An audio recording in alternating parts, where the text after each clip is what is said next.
The smile entity, also called the monstrosity or simply the smile demon, is the main antagonist of the 2020 horror short film Laura Hasn't Slept and its 2022 film adaptation sequel Smile. It is an eldritch demonic entity responsible for an ongoing series of gruesome murders, which it facilitates through a curse, which passes from victim to victim in a chain, stretching back to an unknown beginning. When the demon first begins to manifest, it torments the cursed person over a prolonged period of time through illusions and various other malicious tricks before moving on to possess them, whereupon it will use the victim's body to commit suicide in front of a nearby witness, who then becomes the demon's next host. Before driving them to suicide, the demon always forces its host to wear a sinister, unpleasant smile. Some theories suggest the demon consumes the souls of its victims, adding to its collection of terrible grins in this manner.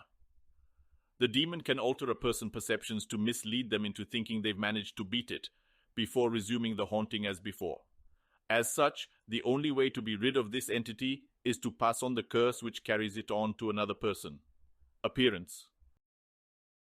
The entity has the ability to shapeshift and take on the appearance of any individual nearby, though it usually takes on the appearance of those close to it, current victim, such as Rose's mother, Carl Renken, or Dr. Madeline Northcott.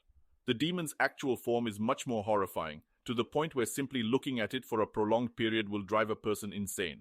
A tall red humanoid with multiple smiling mouths nested one into another, with beady eyes that are perfectly round.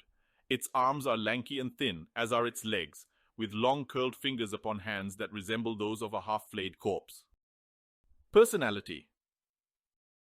While not much of its character has been shown, the smile entity portrays itself as a malevolent and sadistic being that appears to find great pleasure in psychologically tormenting its victims, driving them to complete insanity before ultimately making them kill themselves. It has also shown itself to be cunning and deceitful, as well as skilled in imitating other people and making its current host lower their guard through horrific hallucinations, as it had presented itself to Rose as her therapist and had engaged in conversation with her until her real therapist called, and the entity revealed itself by smiling. The second was when it made Rose believe that she had killed it and lifted the curse off her, leave her mom's old house, and while taking on Joel's form, listened to her until she had realized that it was in fact the entity as soon as it started smiling. It is revealed that she had never left and that it had deceived her, leading to Rose finally snapping and succumbing to possession. It is also shown that this entity is highly intelligent and very conniving. First, it infects its hosts, which allows it to play mind games in order to fester deeper into the vessel. When the victim has finally broken, the demon possesses them and forces them to kill themselves.